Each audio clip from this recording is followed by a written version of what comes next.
सोलापुरात विधान परिषदेसाठी शिवसेनेकडून पहिला अर्ज दाखल। मोहोळचे माजी नगराध्यक्ष रमेश बारसकर निवडणूक रिंगणात, तर भाजपकडून शिवसेनेला सवतीची वागणूक मिळत असल्याचा बारसकरांचा आरोप। बीड दौऱ्यामध्ये खासदार श्रीकांत शिंदेंच्या ताफ्याला दाखवले काळे झेंडे। वाढत्या महागाईच्या विरोधात निषेध व्यक्त। मंत्री भरत गोगावले आणि खासदार संदीपान भुमरेही ताफ्यात उपस्थित। 1 जूनपासून राज्यात पावसाळी मासेमारी बंद। 31 जुलैपर्यंत सागरी क्षेत्रात यांत्रिक मासेमारीला बंदी राहील। नियमभंग करणाऱ्या नौका जप्तीसह कठोर कारवाईचा मत्स्योद्योग मंत्री नितेश राणेंचा इशारा।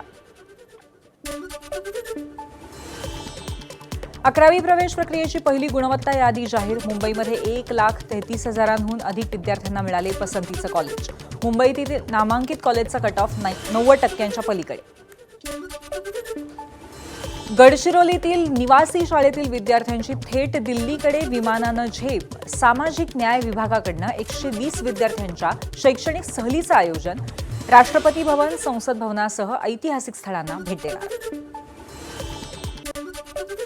मुंबईच्या विक्रोळीतल्या महात्मा फुले रुग्णालयातील आयसीयू बंद असल्यामुळे नागरिक आक्रमक। ऑक्सिजन मास्क लावून आंदोलकांकडून पालिकेच्या विरोधात जोरदार निदर्शनं। बंद आयसीयू तात्काळ सुरू करण्याची विक्रोळीकरांची मागणी।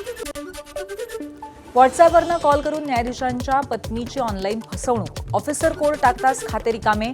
सायबर गुन्हेगाराकडून 1,82,000 रुपयांचा गंडा। वसईतली धक्कादायक घटना। प्रसूतीच्या वेळी महिलेच्या पोटामध्ये डॉक्टरांनी ऑपरेशन दरम्यान वापरलेला ग्लोव्ह विसरल्याची धक्कादायक घटना। मोहम्मद अली रोड इथल्या नूर रुग्णालयामध्ये 10 मे रोजी महिलेची प्रसूती।